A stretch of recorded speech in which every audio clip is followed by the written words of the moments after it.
Let us first briefly introduce ourselves. My name is Olga. I'm associate professor at the Leiden University in the Netherlands, and I head the organizational cybersecurity group at Leiden. So I'm a program director of Bachelor in Cybersecurity and Cybercrime, and for the past 15 years I've been doing research and also teaching on cybersecurity. And here with me is also Jafar. Yeah, hello everyone, my name is Jafar Hamdali. I'm third year PhD candidate at Leiden University. I'm also working on cybersecurity, so my previous research were mostly related to security in open source projects, so it could be from vulnerabilities in GitHub projects and CVEs to finding vulnerable code patterns in a Stack Overflow and their migration to GitHub. Thank you. So this is an outline of our talk today. So we will discuss vulnerability detection and the specific type of vulnerability that we investigated in our work that's called the path traversal. We will then discuss with you the design of our methodology to identify a specific path traversal vulnerability across GitHub and fix this vulnerability when we are talking at the scale of thousands of projects. And we will discuss how many vulnerabilities we have found and how we have tried to fix them as much as possible. What was the feedback of the developers from this project when we submitted our patches for this vulnerability, and also what we have discovered about the history of this code pattern and how likely this pattern, due to its proliferation, has what we say poisoned large language models. So the generative AI models that are widely used today, they have become tainted by this insecure code pattern. And we will finish with some takeaways and lessons learned from this study. So let me start with some outline about the vulnerability detection problem. So as you all know, almost daily now or weekly, we have news about some vulnerability being discovered or being exploited in very popular software systems. So many of you might remember the Log4Shell vulnerability that was discovered around Christmas 2021 and caused many people to really over time and on holidays try to discover and patch vulnerabilities in the very popular Log4j library before the attackers could discover and exploit this very easily exploited vulnerability. And for instance, if you followed ISERT, the Computer Emergency Response Team, about recommendations what to patch, you might have seen that, for instance, recently they posted about the new vulnerability in OpenSSL library, another very popular library used in many systems that needs to be patched so that man-in-the-middle attacks can be prevented. And of course, just this week we have seen in the news about SharePoint vulnerability in the Microsoft software, where a vulnerability very similar to a previously patched one was discovered and exploited by attackers, and then many organizations in the US but also around the world were exploited using this vulnerability that basically Microsoft should have patched, but they didn't. So basically, of course, we're all very wary about the fact that there are just so many vulnerabilities and they just keep coming. There are just too many things to keep track of, and this is one of the problems that we as security researchers and you as professionals are constantly trying to address, I think. So what is the thing with this vulnerability? Well, so to recap, a vulnerability is a weakness or a bug in a software system that can be potentially exploited by attackers. So what it means is that, of course, many code databases, many software projects, they have weaknesses, but not all of these weaknesses are vulnerabilities. Only the weaknesses that potentially can be exploited by attackers to cause damage are called vulnerabilities. And the problem is that our modern software projects, our code bases, if you think in terms of like an operating system or just a browser, for instance, so it is just very complex. It is composed by many, many projects. It is constantly evolving. So it is very difficult to proactively identify and patch all these vulnerabilities. It is just like we're in a constant arms race with the attackers, and we are constantly trying to kind of be faster in finding these vulnerabilities, but it is very challenging because of this complexity. So one of the reasons why we are lagging behind sometimes and attackers are faster is because we have this issue with the code reuse and copy pasting when software is being developed. So nowadays, developers not write all code from scratch because, of course, typing every single line of code takes time. So if there is a way to, for instance, find how a particular functionality has been already implemented in a previous related module or maybe in a different project, it is just much easier to copy paste and reuse the code rather than type everything from scratch, because development is time-consuming activity, so saving time, becoming more efficient is a priority for many organizations so that they can push the code faster. And this has been a known problem with copy pasting and reuse even many years ago, but nowadays we know that with generative AI and large language models, it is even less common that developers would write all the code from scratch themselves, because now all integrated development environment, they just have a way to kind of fill in the gaps, provide functionality, implement modules with a standard functionality. So it is just kind of the way how developers work now. They rely on generative AI to provide these modules. And so this code reuse and reliance on, for instance, code from generative AI, it can create multiple occurrences of the same weakness, the same vulnerability in many, many projects. For instance, there have been many studies in the previous years that have shown that code examples from Stack Overflow, a very popular software platform for exchange for software developers. These developers sometimes go there to ask questions, how do I implement this functionality, or look for already ready answers about how some functionality has been implemented. So these code snippets from Stack Overflow, many studies have found that they contain vulnerabilities that are then propagated to software projects and that are just stay there, because of course a developer who is looking for a code example on Stack Overflow, if many people have looked at this code, it is assumed to be secure, then they just rely on its security and reuse, and then these vulnerable code snippets end up in many software projects, which can be, for instance, projects on open source projects on platforms like GitHub. This can be projects like Android applications. This has been shown to also be the case for smart contracts on the Ethereum platform, so Solidity. So this is a persistent problem that has been highlighted by many researchers.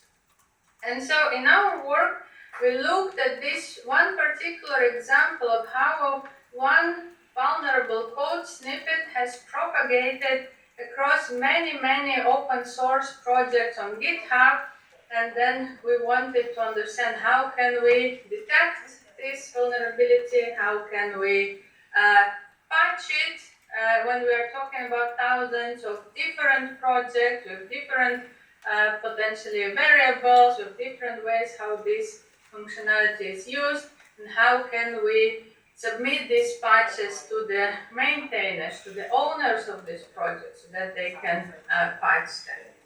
So we focus on this. on this path traversal vulnerability. And let us briefly first introduce what is a path traversal vulnerability, how does it look like. So all web applications, all websites today, they need to have access to a file system where some resources that are used to build the web pages are stored, and that they are served to the remote clients, to the browsers, for example, to the users, when the users access these web pages. So basically the essence of a path traversal vulnerability, which is also sometimes called directory traversal or // basically this vulnerability arises when a web application is tricked to access files stored outside of the designated web directory content. So there is usually a directory that is dedicated for the web application to access all these resources, like we're talking about, for instance, images or videos and multimedia files that are used to present the web page visually, but also the scripts and other elements that actually are rendered in the browser.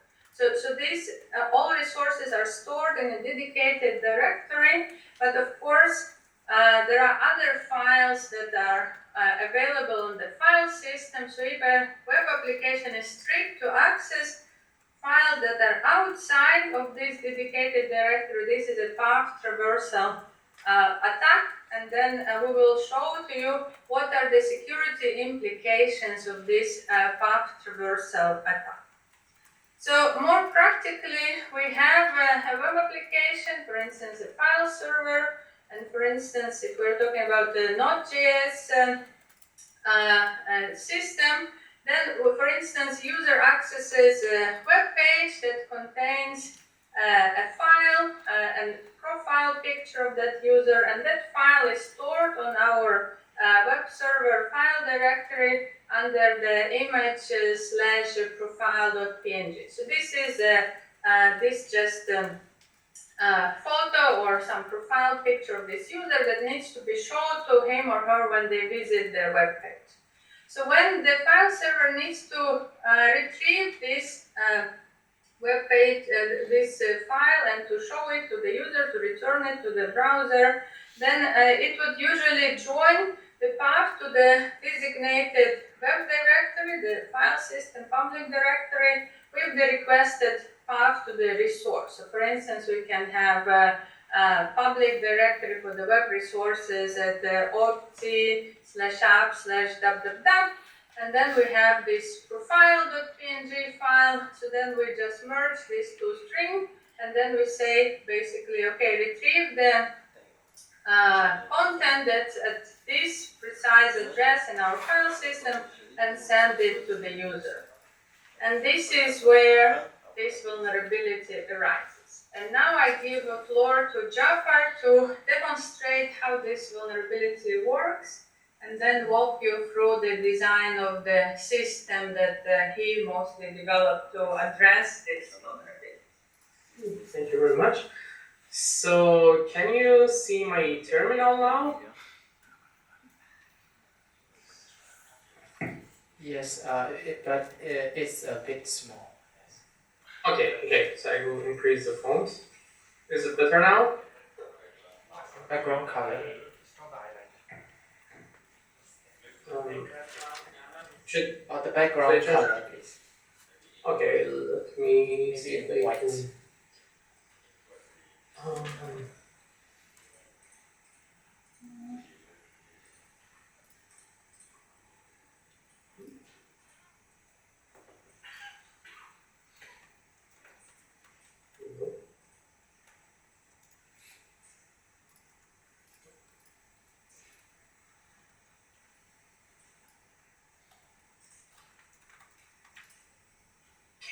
Didn't work.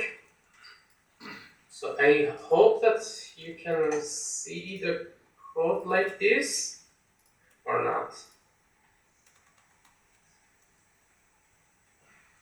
Yes, we can see the code.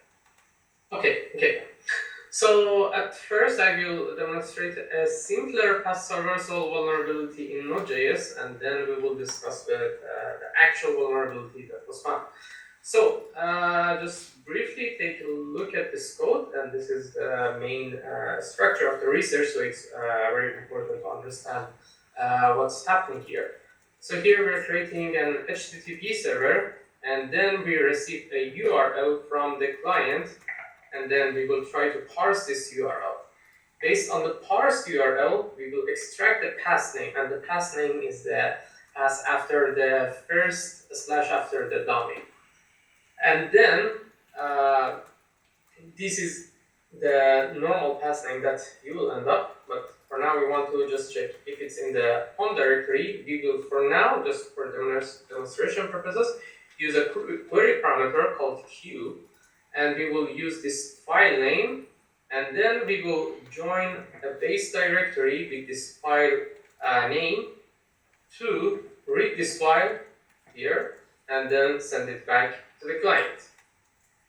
So if I just go ahead and run this file, it will show the web server is now running, and in the browser, if I use the q equal to index.txt, for example, we can see the web server has successfully read the index.txt file content.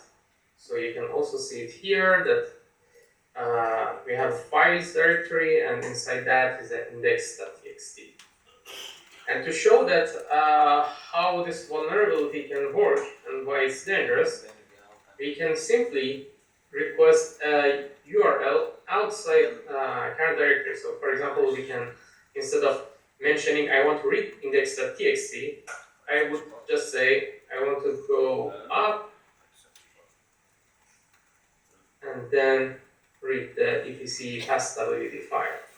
So if I just use this address here, it will show me the content. So this is a simple path traversal vulnerability. And the impact is not only reading these files, there are other impacts as well. For example, instead of requesting for etc passwd, I can request to read a file called proc self environment. And in Unix-like systems, proc is for the processes, and the self is a link to the current process, and I can read the environment variables, which, if you are familiar with DevOps concepts, the environment variables contain usually secret keys and other configurations related to the deployment area. So, I had to run it here. Okay, and you can see here the file path now is environment, but the curl wasn't able to show it because it's a binary thing. So if we just use this option at the end of curl, we can actually read the environment variables. So this is another impact of path traversal vulnerabilities, which makes it much more dangerous, but still this is not all. So for example, another vulnerability with this just simple code snippet is that you can also create a denial of service. So here you can see my RAM usage is around 9 gigs out of 30 gigabytes.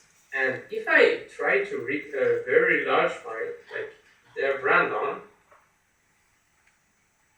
just the moment I execute this command, the memory will start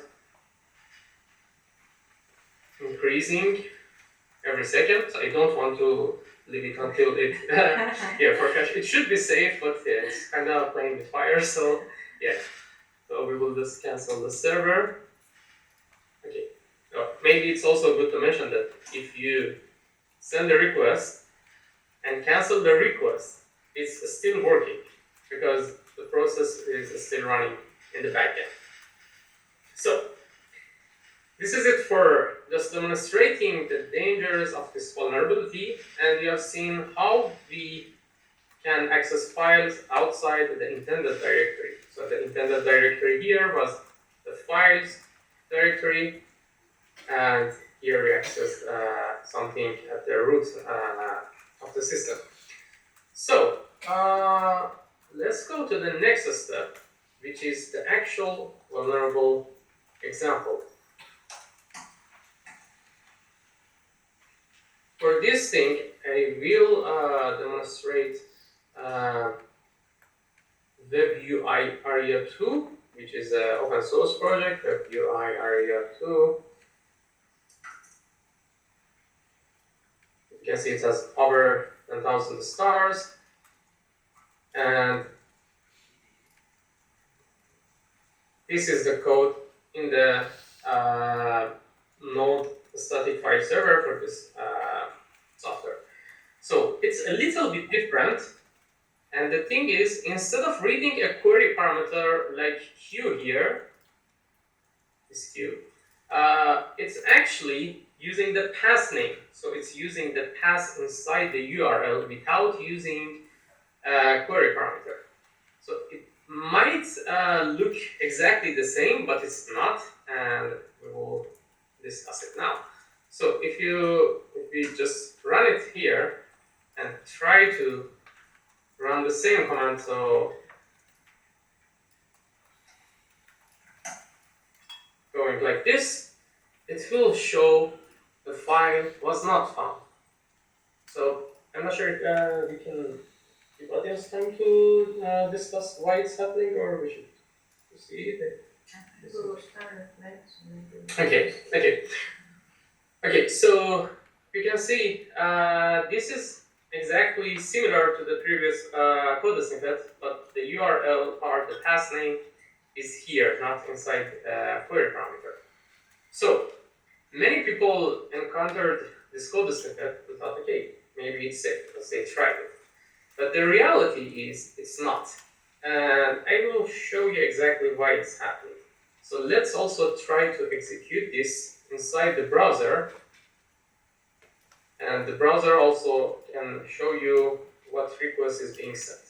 So if we check here, this is the raw HTTP request, and it shows that the file name is etc/path_wd. However, we wanted to include this dot of the slashes as well. So the thing is, when the browser is trying to send these requests, for some reason it removes this leading dot slashes. And if we want to check the same thing in curl, we can use the verbose flag, which also shows us the GET request doesn't contain this leading slash. So what's happening here is that the HTTP clients will try to normalize the URLs before sending it to the server. So this is not something the server is doing, but it's actually something that your client is doing. And this makes a big difference, because if we really need this path to be included in the path.join function, as we have seen here, if you really need this, then the exploit will not work. And the path.join here will simply use the current process working directory and add a docs folder to it, and then add what we requested. So in practice, we have a docs folder here, and here are some files. So in practice, if you just run the server and then request docs, and then one of these files, for example, app.js. Oh, actually, you don't need to mention the docs because it will be added in the server. So if you simply add the app.js, it will read the app.js from the docs folder. So, what if you want to exploit it? So, what you want to do is to add some options that will prevent the normalization here. So if we add pass as is, which is a curl option that prevents the curl from normalizing the request, we will have access to the etc path stability. And this is the fundamental basis of this research, because many people, and I mean really a lot of people, miss this simple flag that will normalize the request. So, getting back to the slides. Okay, you can see the slides now, right? Yes. Yeah, okay. So I also added some slides here in case someone only had access to the slides. So you can see, for example, here, this is the URI that was extracted from past name, and then this past name is joined with current working directory, and the final file name is etc pass.ep. So if you already tried it in browser and you already tried it in Care, and we have seen what happened here, and also in the browser. And with pass assist, we were able to exploit it and successfully read this file. So for now, I started with some CVs. Actually, the number of the stars is higher here. I'm not sure exactly why. Maybe there were some stars that were removed. It's kind of weird. But we got some CVEs before based on this code snippets, and then we realized, okay, there are just so many projects to check. So we cannot do this manually. So let's try to do a larger scale research on this. So that's where we come with our pipeline.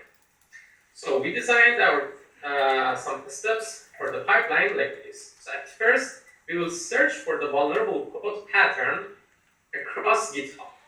And then we will try to shortlist and confirm the vulnerability using static analysis. Then we will also confirm the vulnerability exploitability using dynamic analysis. And then we will generate a patch using an LLM. We will validate the patch, and then we have to responsibly disclosure the report. So this is the overall flow of this research. So we have like 7 major modules. So the first one is the entry point, where we simply choose a common vulnerable code pattern, and then based on that we will extract some primary keywords, and these keywords are, for example, keywords related to the functions and the function names that cannot be changed and other things. Then we will need a code search engine, and we will use these keywords to find this similar or vulnerable code patterns. Then we will try to save everything that we extracted from here to a database. Then we will move to the static analysis step, which will simply check if the vulnerability is valid or not, only based on a static analysis. Then we will automatically run the project and check if we can run the project. And if we can automatically run the project, we will try to exploit it. And if the exploit was successful, we will try to assess other things like DOS and security score as well. And even and the next step, if exploit was also successful, we will try to patch the vulnerability, and to validate the patch, we will also check again against the exploit itself to make sure the patch is actually working. At the final step, we will calculate everything and generate a report and notify maintainers and send the pull request. So the whole point is the whole overall flow is fully automated. By fully automated, I mean for none of the specific repositories, we don't need to take extra action. We will only focus on the pipeline itself, and by running it, we can expect it to work. So at the first step, we have the GitHub code search. So this is something you design at first, and then you realize, okay, there are some problems at the execution.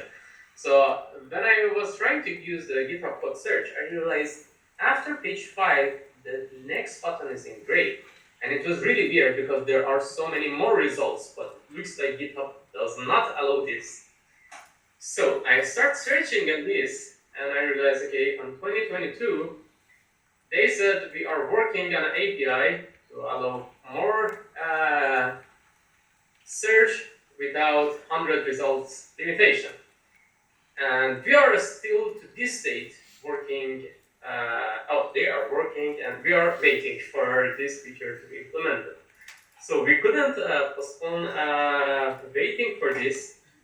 So instead, we designed a kind of algorithm to first extract a limited set of results, which is 10 pages, and each page can have 100 results. So in total, it's 1,000 results per keyword search.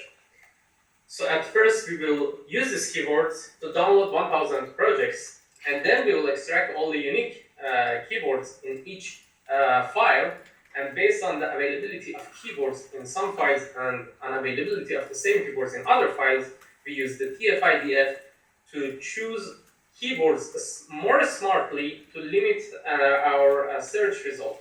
So this allowed us to kind of bypass this limitation, but still not completely. But this was it for our what we could have done already. So at the static analysis step, if you're familiar with running a static application security testing, we all know that they are full of false positives. So false positive here means that the code is marked as vulnerable, but actually it is secure. And the false positive ratio in SaaS tools is usually too high that many engineers simply ignore the results because they say, okay, we have 10,000 critical vulnerability alerts. I can maybe check 10 of them, and then it requires so much time. And out of this 10, I didn't find any vulnerabilities, so I will just skip this. That's why the static analysis tools are kind of not too popular in practice. So we only used SEMGRAPH, which is a static analysis tool, to simply short list the vulnerabilities. So if it says it's vulnerable, we may say, okay, maybe this is vulnerable, but if it's not, then we will skip it. And our solution was that we will add another step to exploit the vulnerability, and if we can actually read the file outside the intended directory, we would say, okay, this is actually vulnerable and a true positive. So at the next step, we would automatically run the project. So for this, we will run the project in a container, and we will monitor if this process opened an HTTP port. Because it's a web server, so if their running was successful, then we are pretty sure that we should find the port. And if we can see the port, then we will mark it as it is automatically runnable, and we can proceed to the next step. At the next step, we will try to read a file in the root directory, and if it's successful, then it's vulnerable. We will also try to read the random file in a container, and the container is also with a limited memory, so it's like 2 gigabytes limited memory. So if it also works, then it means the container should crash. And if the container crashes after like 10 seconds, for example, then we are sure that this is also vulnerable to denial of service as well. For patching, we use GPT-4, and to make sure that there are less side effects, we designed a patch that will simply say, okay, this URL looks vulnerable, looks dangerous, I will just ignore it. I will just reject your request. In other cases, you can also make patches that try to fix the inputs, but the catch is sometimes it will affect your security, because maybe there is a way that the attacker can bypass this limitation. And we don't want to get into that for now. So, in the patching step, we will run the exploit again after patching to make sure the exploit does not work anymore. And this is an example of LLM generated patch based on our prompt and also the source code that we provide to the LLM. And you can see here it says, okay, if it includes double dots, then the response should be 403, which is for forbidden HTTP code status, and then the flow of the program is finished here, so we don't end up with some line-based attacks. Okay, so before getting into the next step, I will show also a very quick demo of how part of this pipeline works. So this is the module that automatically downloads this repository inside a container, and it will try to execute this file and see if it can create a Docker container and execute it.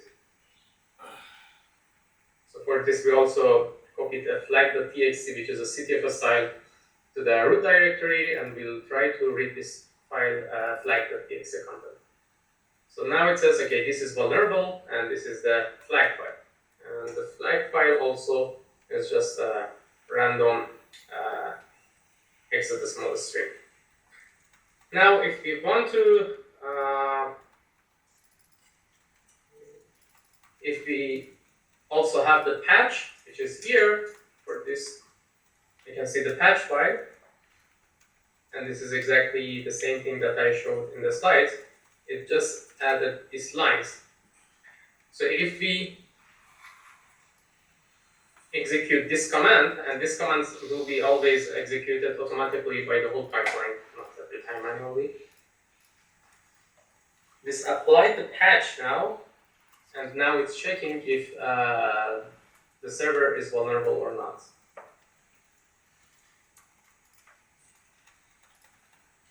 Okay, that says it's not vulnerable. And this is also the final patched version of the source code. And just to make sure everything is clear,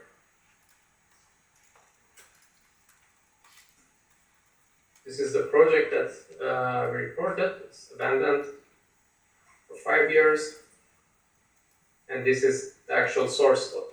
You see, the if condition was not here. And this is also a popular project, so it has 7,000 stars. So these vulnerabilities are not something that you say, hey, maybe it will happen rarely. It's actually happening in many projects. So let's go back to the slides.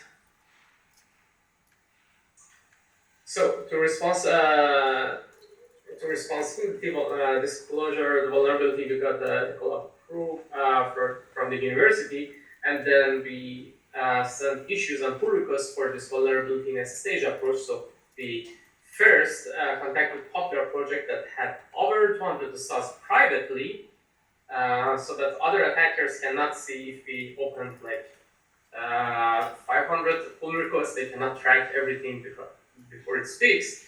But at some point we had to choose a trade-off to see, okay, which project can be reported privately and which project we can send a pull request directly. So we waited 45 days to send a pull request before waiting for the issue has passed. And here's a bonus question. We will discuss it at the end if we have time. In case the maintainers did not respond, what is the ethical choice? Publish vulnerability details or keep it private? So just have it in the back of your mind. So here are our final results. In total, we downloaded about 40,000 projects, and we run all of these things automatically. At the static analysis step, we got about 8,000 projects that were marked as actually vulnerable, but we were not sure about this, so we went ahead to the next step, which was successfully exploiting them, which we got about 1,756 projects. And out of these projects, we were able to automatically generate valid patches for 1,600 projects. So in total, for now, the pull requests sent to the projects were 433, and out of these 46 pull requests were accepted. Some pull requests were briefly changed by the maintainers. Some of them were closed, and there are also some private reports and manual fixes that developers, the maintainers did. So in total, for now, 63 projects are fixed, and these are the star categories. So you can see this is not only with low popular projects, but it's also with high popular projects. So it's a very simple code pattern, but it's spread in so many projects. So we got also the maintainers' feedback. As you can see here, they were mostly very happy with the report. We did a vulnerability description, patch file, CVSS metric, proof of concept code, which is really helpful for maintainers that cannot verify if it's actually vulnerable or not, and also our report quality. I can also show a very quick example here from this pull request. So this is also one of the automatically generated pull requests. You can see we added a POC For this type of vulnerability, the POC is actually kind of the same as exploit. You cannot do something about it because it's too simple to handle. And this is the file change process. So the maintainer can simply accept this pull request by just one click if they review the code. So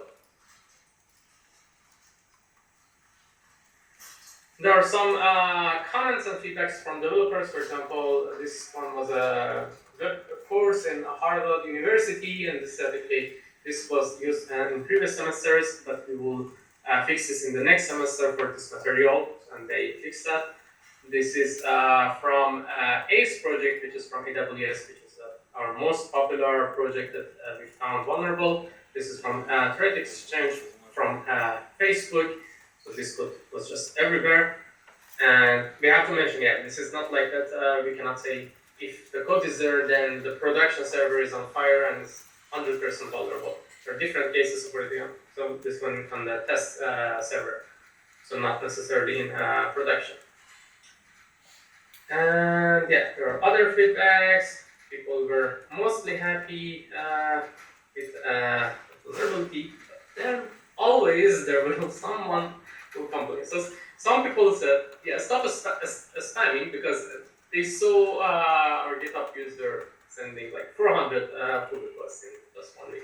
So they say, yeah, well, you're spamming the open source for it. Oh yeah, bro, what are you on? And things like that. So this is also one of the lessons that we learned, that if you want to make everyone happy, just sell ice cream instead of fixing vulnerabilities. So this was our takeaway as well, that whatever you do, there will always someone complain. This is we also added the commit here of the vulnerable code pattern in each repository, and we can see the trend is still increasing. So it's going up and down, but still it's increasing. And we have found the roots of this vulnerability. So for example, where it was first appeared. So the first one we found was in 2010. It's pretty old, 15 years old. This GitHub code snippet, and it received for now 69 comments, maybe more, and 500 stars. This is the stars in GitHub, not in the GitHub itself, so it's actually a different scale of popularity. So after 2 years, someone mentioned, yeah, this is a directory traversal attack. And then 2 years later, someone else asked, okay, maybe this is actually vulnerable, but they were not sure.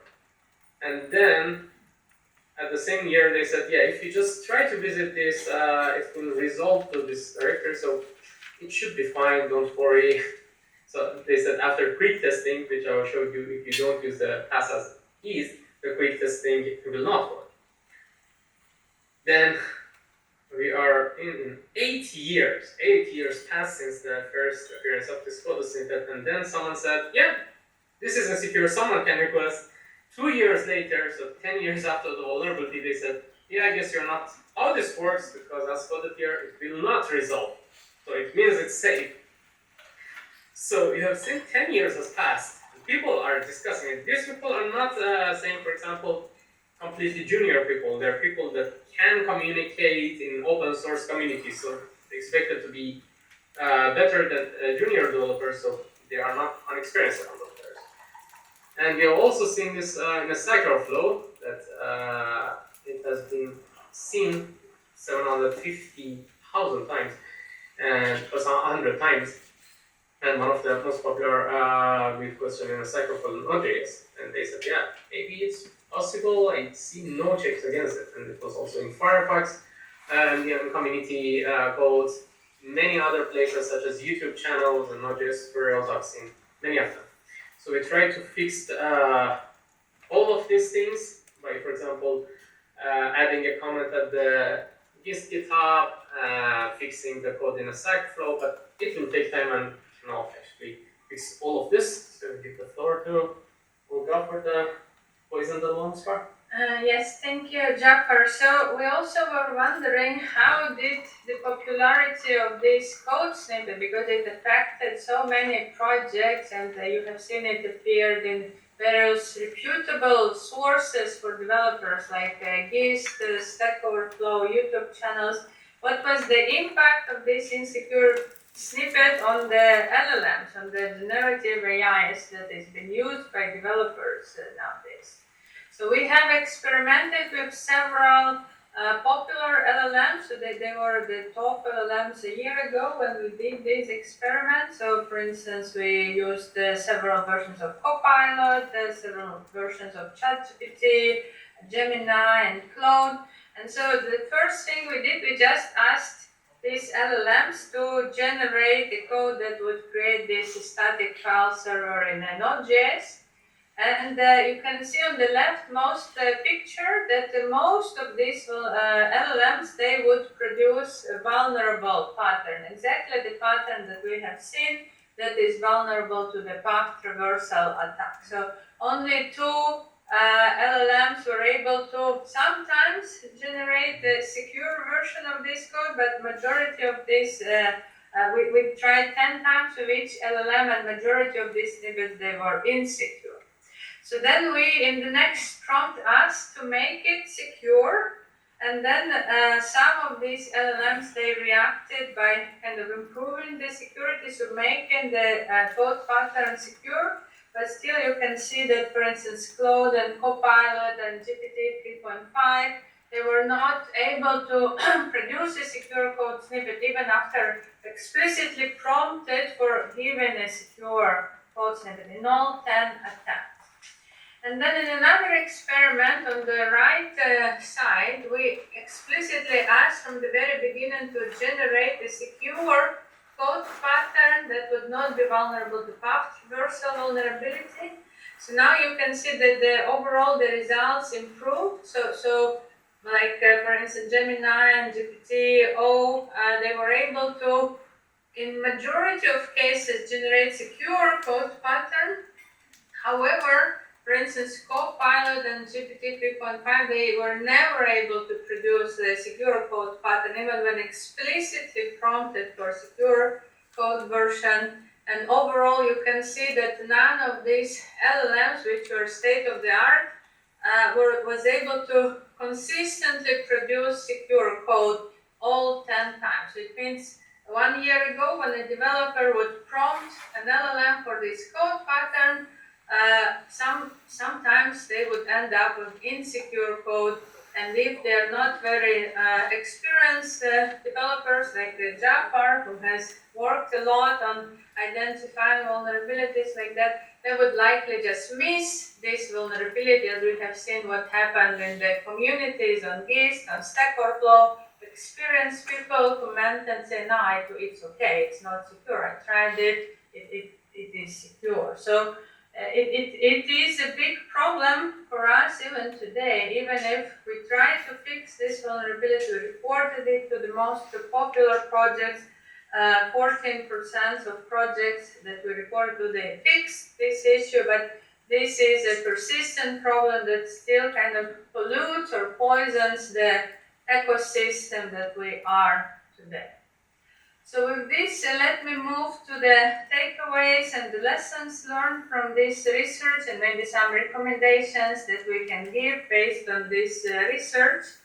So we found that this same vulnerable code pattern was propagated to thousands of open source projects on GitHub, with 1,700 of them were confirmed to be exploitable. So likely there are more exploitable projects. So it's just in our research we were able to confirm that 1,700 of them were exploitable in an automated way.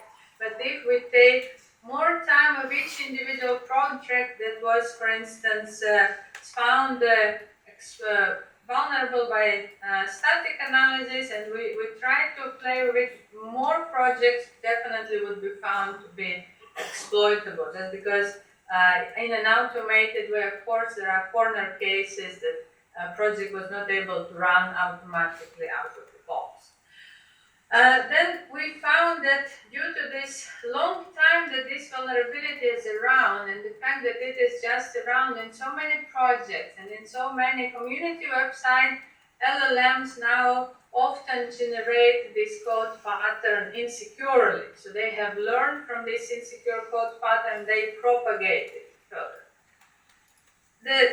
Also the benefit of LLMs for our project was that we could patch most of the exploitable project also using an LLM. So we would not be able to write a patch for all projects without an LLM. It's just not feasible given the diversity of the project itself. So of course, this automation is basically a double-edged sword. So we can do good things with it, but also we need to be very aware of the risks that this generated code brings. And overall, the remediation rate after our reporting is quite low, so 14% of projects were patched, and this indicates in general also lack of interest probably of maintainers, or maybe they have moved on with this project, but the fact is that we were able to identify these vulnerabilities and report them, but the maintainers are not fixing them. So again, open source, many projects would stay insecure even if they maybe know of insecurity of the code, but there is just sometimes lack of interest or lack of resources for the developers to react on this vulnerability report. And so we can look back the past couple of years when the LLMs first appeared, and now they become a staple of basically how code is written. And there have been few studies in the past that looked at security of LLM-generated code. And in general, over these past 2-3 years, the security of generated code has improved.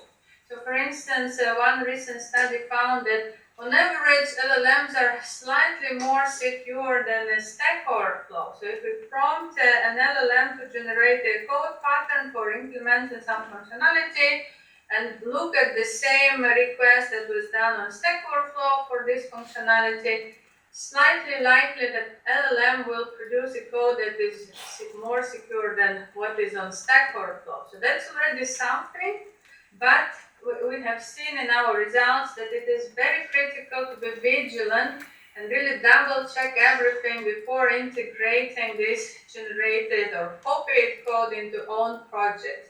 Because LLMs are not yet very reliable in producing secure code or even analyzing code and identifying these different vulnerabilities in this code. So the pattern that we talked to you about today, the pattern that we found, is just one example of this widespread copy-pasting and code reuse issue. And we believe there are more vulnerabilities like that need to be remediated. And we want to conclude with this call for attention and also for help to the open source community. If you can contribute to security of open source projects, please do it, because our world today depends on open source projects. So we will stop here with the talk. You can read the paper that will be published at the end of August at the AGCCS conference, but there is a preprint available. And Jafar will publish the pipeline code soon, together with publication of the paper at the conference. And we will now be happy to answer any questions that you might have. Thank you.